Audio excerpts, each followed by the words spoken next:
They said she was making the worst decision of her life, divorced and pregnant. She had nowhere to go, so she moved into an abandoned mansion her family had long forgotten. The walls were cracked. The air was heavy. But what she uncovered inside that abandoned mansion wasn't just dust and silence.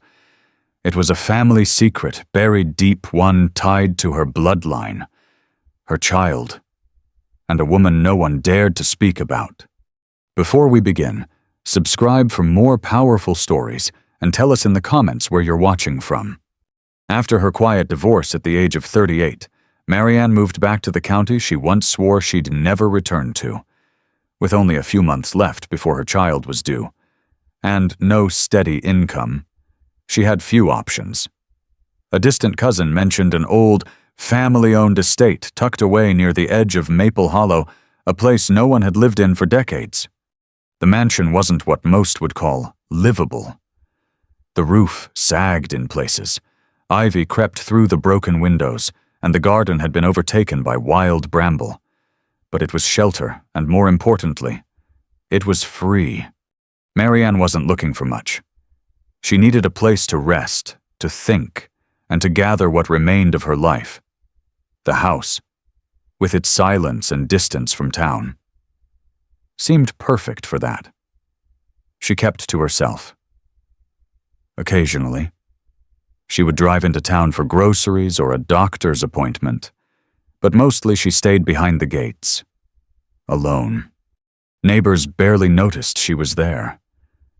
Those who remembered the house whispered that the land had bad roots, though no one could quite explain what that meant. Marianne didn't ask. At least, not yet. It started with a draft. One evening in early October, as Marianne settled into a worn armchair near the fireplace with a cup of weak chamomile tea, she felt a sudden chill brush across the back of her neck. The windows were shut, the doors locked. The fireplace hadn't worked since she arrived. Still, the cold came and went like a breath feint, almost imagined. She ignored it.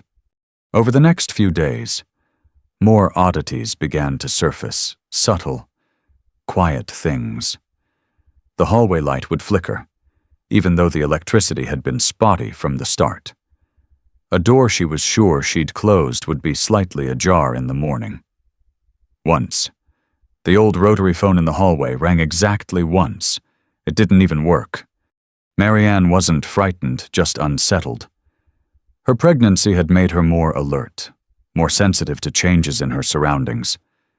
She wrote most of these things off as quirks of an old house, structural creaks, old wires, air drafts. She told herself it was normal. Still, one night, she found herself locking her bedroom door. She couldn't explain why. It was on the 8th night that she noticed the portrait. The mansion had several faded paintings still hanging on its walls.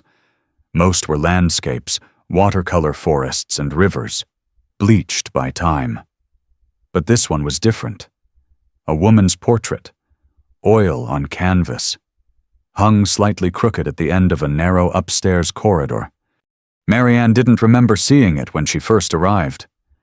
The woman in the painting looked to be in her early 40s, dressed in mourning black. Her eyes were gray, her expression unreadable. Something about her posture, the tilt of her head, the way one hand rested on her abdomen made Marianne stop. For some reason, she felt the woman had once lived here, maybe even stood in that very hallway. Later that night, unable to sleep, Marianne searched through a stack of decaying folders she had found in an old wooden cabinet. They contained property deeds, tax records, and faded letters. Many were addressed to names she didn't recognize. A few bore the same last name she had before her marriage, her mother's maiden name. That struck her. She wasn't sure what she was looking for until she found the photograph. Tucked between yellowed pages of a ledger was a black and white photo. A woman standing in front of the very same mansion, only decades earlier. The porch was still intact, the paint clean. The woman wore a plain dress. her hands clasped in front of her. She looked familiar. Marianne turned the photo over. Written in faint pencil were the words Agnes, 1947. She never left. Agnes! The name struck something in her memory. Her grandmother had once spoken of an Aunt Agnes, a distant figure whispered about at family gatherings, a woman who lived alone. No children. Died young, they had said tragically. But no one ever explained further. Could this have been her house? Marianne stared at the portrait again the next morning. She was certain now it was the same woman, the same sharp cheekbones, the same gaze. Somehow, that painting had been left behind all these years. Her curiosity deepened, not in a rush, but like a slow tide pulling her in. The more she searched, the more fragments she uncovered. Receipts from a mental health clinic, letters with strange phrases like she's not herself and keep the child hidden. A journal with torn pages. Most entries were mundane, describing the weather, the state of the garden, occasional mentions of someone named D. One entry stood out. The child cannot leave the house. Not yet. Not until it's done. There was no date. No explanation. Marianne closed the book and stared out through the cracked window. Her hand instinctively rested on her own pregnant belly. She couldn't explain why. But the unease that had crept in the first night had begun to root itself deeper. It wasn't fear, not exactly. It was as if the house was slowly telling her something, and she had only just begun to listen. The house shifted during the night. It wasn't the creak of timber or the sound of a settling foundation. It was something deeper, like a change in breath, the subtle turn of something ancient stirring below. Marianne had been sleeping lightly, her back aching from the weight of her growing child, when a sound roused her. Not loud, just a soft, dull click. She opened her eyes. For a moment, she thought it was her imagination. Then she noticed the hallway light was on. She was certain she had turned it off before bed. Cautiously, she eased herself out of bed, wrapped herself in a thick cardigan, and stepped out into the hallway. The corridor was silent. The portrait of Agnes remained where it had always been, unmoving in the dim light. But the door at the end of the hall, the one that had been stuck shut since she arrived, was now open. It was a narrow wooden door, once painted white, now flaking and yellowed with age. Marianne had tried opening it the first week, but assumed it had swollen shut from moisture. She never forced it. There had been no reason to. Now, it was open just enough to reveal blackness beyond. She hesitated. Her instinct told her to turn around, to leave it alone, to pretend she hadn't seen it.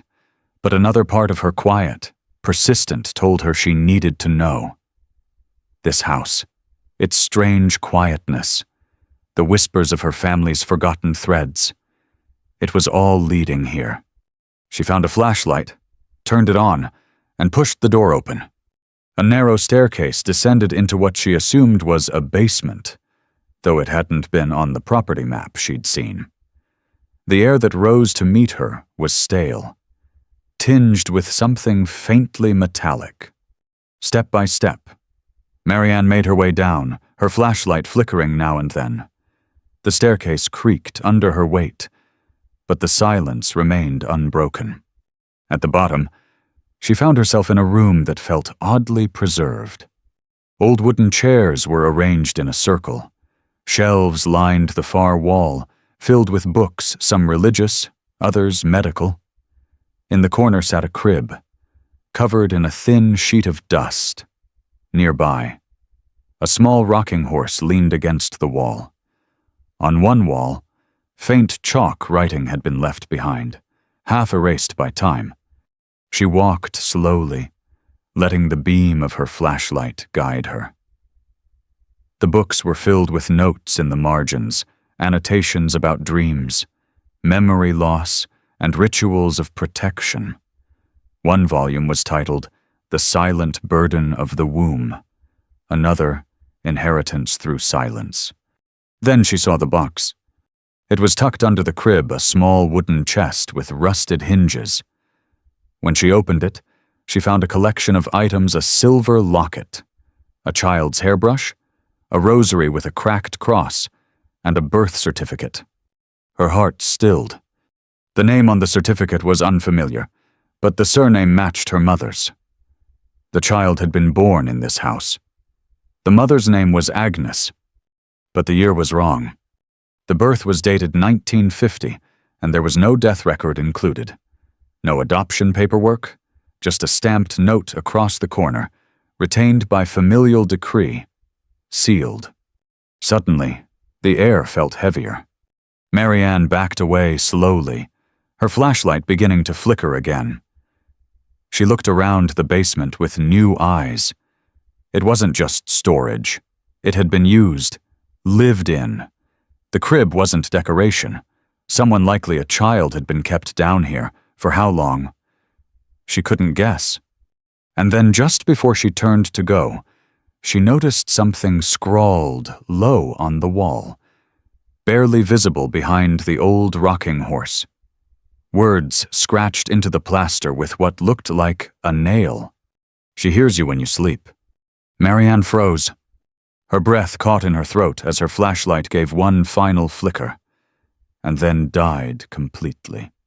For a long moment, she stood in the dark, surrounded by a past she hadn't been prepared to find. When she finally climbed back up the stairs, she didn't look back. But the house, silent as ever, now felt undeniably awake. The following days moved slowly, like thick fog rolling over the valley. Marianne went about her routines with deliberate quietness, boiling water for tea, folding laundry, walking the garden paths that had long surrendered to weeds. On the surface, little had changed. But inside, something in her had tilted, shifted. She could no longer dismiss the house's strange rhythms as the quirks of old wood or faulty wiring. The open door, the basement, the items carefully preserved in that chest, they weren't relics of the past. They were messages. Not loud, not even fully coherent, but they had weight. And they were meant for her. Each night she found it harder to sleep. It wasn't fear that kept her awake, but thought. What had happened here? Who had that child been? And most unsettling of all, why had her family never spoken of any of this? She began to review the fragments she'd found with fresh eyes. The scribbled note, "She hears you when you sleep," could have been written by a frightened child, or by someone who felt watched, even in solitude. The sealed birth certificate suggested intentional concealment, not loss. The journal spoke in metaphors, burdens of the womb, inheritance through silence. Marianne had once assumed these were the writings of someone unraveling. But now, she wasn't sure. Perhaps they were warnings or confessions. One afternoon, while sifting through the letters again, Marianne found a folded sheet tucked inside the lining of a book spine, unlike the others. This one was addressed, not to Agnes, but to someone named Teresa. The tone was intimate, sisterly. "You must never let them take her outside. If they do, it will begin again. This blood runs too deep. It remembers."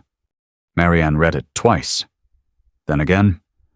The letter was unsigned, but the handwriting matched several of the old notes she had already found.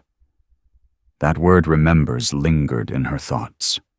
Could memory be passed down, not just in stories, but in silence, in secrets unspoken but deeply felt? She thought of her own life, the divorce, the loneliness, the inexplicable pull that had brought her back to this place, even when she didn't understand why. She thought of the baby growing inside her, moving gently beneath her hand, as if listening. What if she hadn't returned to escape her past, but to confront something buried in it? That evening, she stood once more before the portrait of Agnes. But this time, Marianne saw her differently. The woman in black no longer looked stern. She looked tired, her hand resting on her stomach. Once a mere pose, now seemed intentional, protective. Not of herself, but of what had come after. Was Agnes the beginning of something, or the end? Marianne began to feel that the house hadn't been haunting her. It had been waiting. That every flicker, every chill, every misplaced object wasn't meant to frighten her, but to awaken something. A memory not hers, yet undeniably hers to carry. That night, for the first time, she left her bedroom door unlocked. She dreamed of water, of a child crying near a window, of a woman her face obscured pressing her hand against a wooden wall, whispering something she couldn't hear. When she woke, she felt calm. The fear had receded, replaced by a quiet understanding. The house wasn't asking her to run. It was asking her to remember, to witness, to not let the silence be the final keeper of what had happened here. Later that morning, she returned to the basement not to search, but to sit. She brought a chair, a notebook, and a blanket. She stayed there for hours, writing not facts or theories, but impressions, feelings. She didn't know who she was writing for, herself, maybe, or the child inside her. It didn't matter. For the first time in weeks, she felt less like a visitor and more like someone coming home not to comfort, but to truth. And in that truth, something within her began to shift. Not out of fear, but out of quiet resolve. 3 weeks after the door had opened, the first letter arrived. There was no return address. The envelope was thick, yellowed at the corners, and bore a local postmark. Marianne found it wedged in the front gate's rusted latch, as though someone had placed it there by hand rather than trusted it to the postman. Inside, folded with care, was a single page. "I heard someone was back at the house. If you're her blood, we should talk. Some of us still remember." No name, no phone number, just an address 1 town over, along a road she vaguely remembered from childhood trips. The handwriting was careful, a little shaky, as though written by someone older. Marianne read it 3 times before folding it again and tucking it into her coat pocket. She didn't decide to go right away. It took her 2 days to convince herself that the letter was real, and another to muster the energy to drive. But on the 5th morning, she filled her car with gas, packed a flask of tea, and drove. The address led to a modest home tucked beneath the bare branches of old oaks. The house was quiet, the yard neat but worn. A woman answered the door, thin, gray-haired, wrapped in a heavy shawl despite the mild weather. "Marianne?" she asked. "Not surprised?" "Yes. I hoped it would be you." "Come in. I've kept something for you." Her name was Ruth, and she had once been the daughter of a housekeeper who worked at the mansion in the 1960s. She hadn't been inside since she was 14. But she remembered the family, remembered Agnes, and she remembered the child. They never talked about her by name. Ruth said, pouring tea slowly, only called her the girl or the quiet one. She didn't go to school, didn't go to church. They kept her inside, said she was delicate. Marianne listened in silence. But I remember her laugh. Ruth added, high and sweet, like bird song. I'd hear it sometimes when I was helping Mama in the kitchen, only for a second. Then quiet again. She paused, her eyes distant. One day, it stopped. They said she went away, but I never saw them pack a suitcase. Marianne felt something tighten in her chest. Ruth led her to a small wooden chest in the back room. Inside were items she had saved over the years, photographs. a pressed flower, a bracelet made from bits of twine. "She gave that to me," Ruth said softly. "When Mama wasn't looking. Slipped it into my pocket, said I should keep it just in case." I didn't understand back then. Marianne held the bracelet in her hand. It was fragile but intact. She felt the texture of it, imagined the small fingers that had tied it together decades ago. A gesture of trust, or maybe a cry for help. "Why give it to you?" Marianne asked. Ruth smiled sadly. I think she knew she wouldn't get another chance. The rest of the afternoon passed in quiet conversation. Ruth had no dramatic revelations, no hidden diary, no confession of dark crimes. What she offered instead were memories small, tender pieces of a life that had been carefully erased. When Marianne left, she carried with her a box of those fragments. But more importantly, she carried a new understanding. That this story, her story, wasn't one of ghosts or curses. It was a story of what people choose to hide, of children born into silence, of women who bore burdens alone. That night, she returned to the mansion and placed the bracelet on the mantel above the cold fireplace. Then she lit a single candle and let it burn until morning. In the following days, something changed in the house. Not visibly, not in any way she could prove. But she felt it. The air was lighter, the rooms less heavy. The doors, for once, stayed exactly where she left them. And the dreams stopped. Or perhaps they had simply said all they needed to say. The quiet should have been enough. After her visit to Ruth, Marianne returned home with a strange peace resting just beneath her skin. The unease that had haunted her in the early weeks gave way to a steady resolve. She no longer tiptoed through the halls. The creaking of the stairs no longer made her pause. The house, with all its shadows and hidden corners, felt less like something to escape and more like something to understand. She spoke aloud more often now, sometimes to herself, sometimes to the child growing inside her, and sometimes on the quietest nights she found herself speaking to Agnes. Not asking questions, just talking. And somehow it helped. One afternoon, as she cleared out a forgotten cupboard in the hallway, mostly filled with dust-covered linen, her hand brushed against something wooden behind the shelf. Curious. She pushed aside the fabric and revealed a small hatch, flush with the wall. It was barely the size of a drawer, almost hidden by the surrounding structure. The latch gave way easily, and inside was a bundle wrapped in oilcloth. She opened it slowly. Inside were 5 cassette tapes, unlabeled, no markings, just the faint mustiness of years gone by.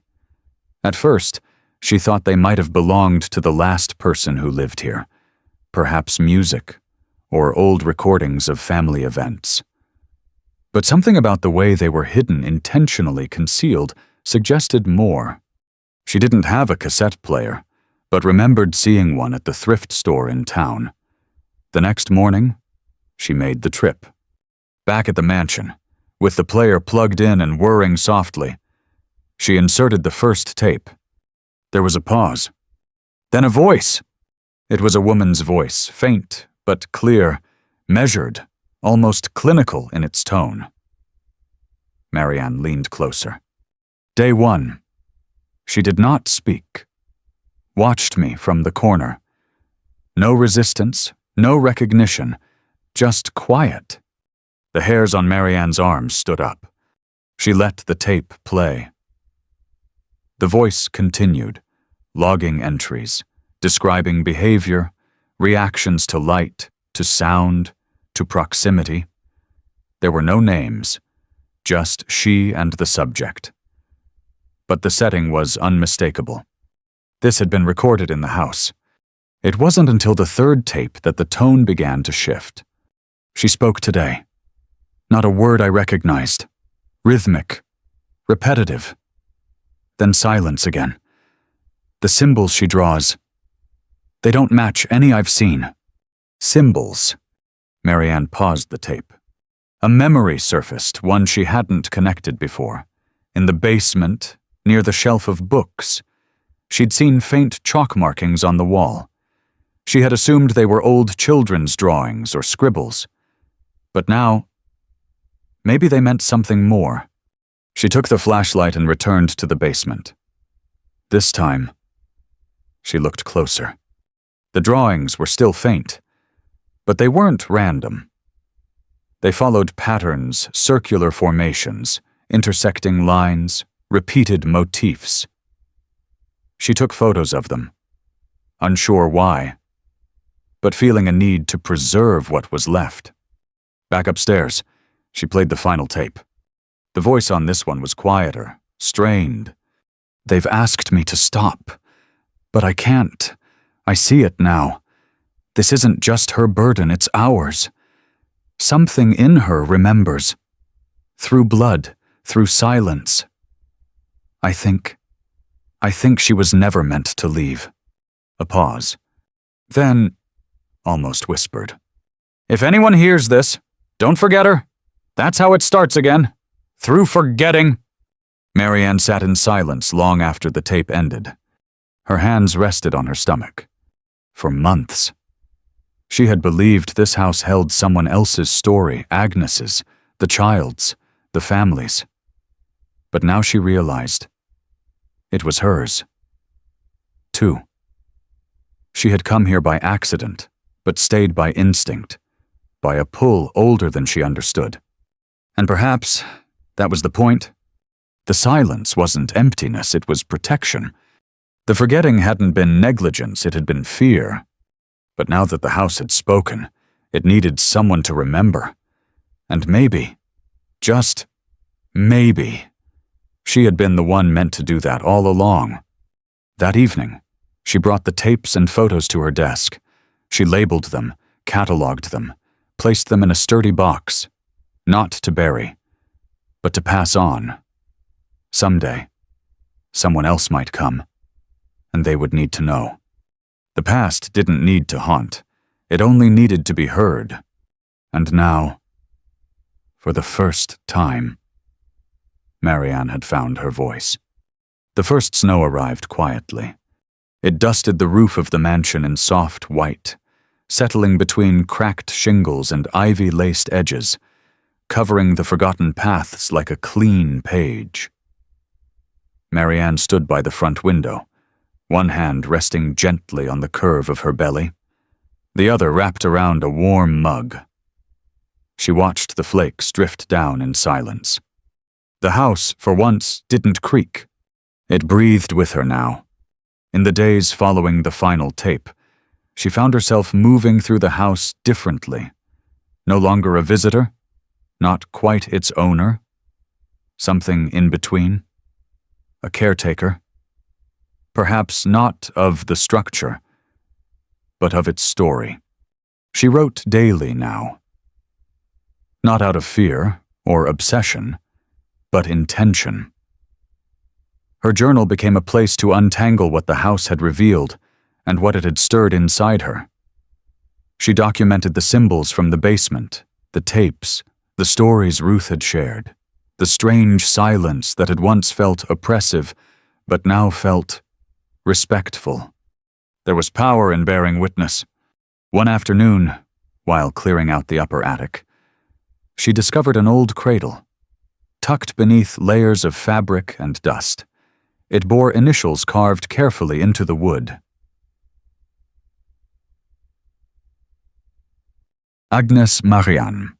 No, Agnes and Marianne? The realization struck her not as coincidence, but continuity. She ran her hand along the carvings. This place, these names, the burdens passed down and hidden. They weren't curses. They were unspoken truths, waiting for someone brave or tired enough to stop and listen. Marianne wasn't sure when exactly she stopped fearing the silence. Maybe it was the moment she stopped needing answers, or the moment she understood that the house's story didn't require a villain.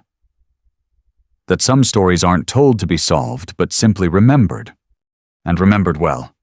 That winter, She gave birth alone, by choice. The nearest hospital was too far in the storm, and something inside her resisted the thought of leaving. She prepared carefully gathered supplies, studied books, spoke often with the midwife over the phone. But in the final hours, it was just her, the house, and the soft howl of wind through the trees. Her daughter came quietly, with no struggle. A small sound, more breath than cry, echoed in the room. Marianne held her close, wrapped her in an old quilt, and felt the weight of generations settle and lift in the same instant. She named her Elena not from the past, but from a place beyond it, a name untouched by silence, a name meant to begin again. Over the months, she renovated little by little, not to erase the past, but to honor it. She kept the portrait of Agnes. She framed one of Ruth's photographs. She painted the nursery in warm tones and placed the cradle by the window, where the morning light fell. Visitors came, sometimes, mostly townsfolk, curious and quiet. A woman from the Historical Society asked about the property's lineage. Marianne shared only what felt necessary. She didn't hoard the story, but she didn't give it away freely either. Some pieces, she felt, belonged to the house alone. Still, she noticed a shift. People no longer whispered that the land had bad roots. They said the house was awake again, that it had settled. No one quite knew what they meant. But they said it with softness now, not suspicion. And Marianne? She no longer looked for signs or answers. Some days were quiet, uneventful. Others brought new discoveries, a name carved in a beam, a letter fallen behind a dresser. But these no longer startled her. They felt like the house exhaling, letting go. One evening, as she rocked Elena to sleep, Marianne whispered, "We come from silence, but we do not belong to it." Outside, the snow had melted. The earth, beneath all its layers, was beginning to thaw. She didn't know what would come next, if she'd stay forever, or move on once the time felt right. But she knew this. She had arrived broken, running, afraid. Now, she was still, whole in a way she hadn't expected. Not healed, perhaps, but real, alive. And as the candle flickered beside her, and her daughter's breath rose and fell in rhythm with her own, Marianne closed her eyes not to escape, but to rest. The house kept watch, and this time, it remembered with her. Some stories don't ask to be solved, they ask to be remembered. Marianne's journey wasn't about uncovering a dark secret to shock the world. It was about standing still long enough to hear what had long been silenced. The mansion didn't need to be exorcised. It needed to be understood. And sometimes, that's all people need too. In a world that moves quickly, forgetting becomes easy, especially the quiet things, the people who don't speak up, the histories that don't scream. But silence has weight, and if left unchecked, it builds walls around the truth. The lesson is not to fear silence, but to sit with it, to ask what has been buried, not out of malice, but out of pain. What still waits to be seen. If this story stayed with you, subscribe. We share quiet stories worth remembering.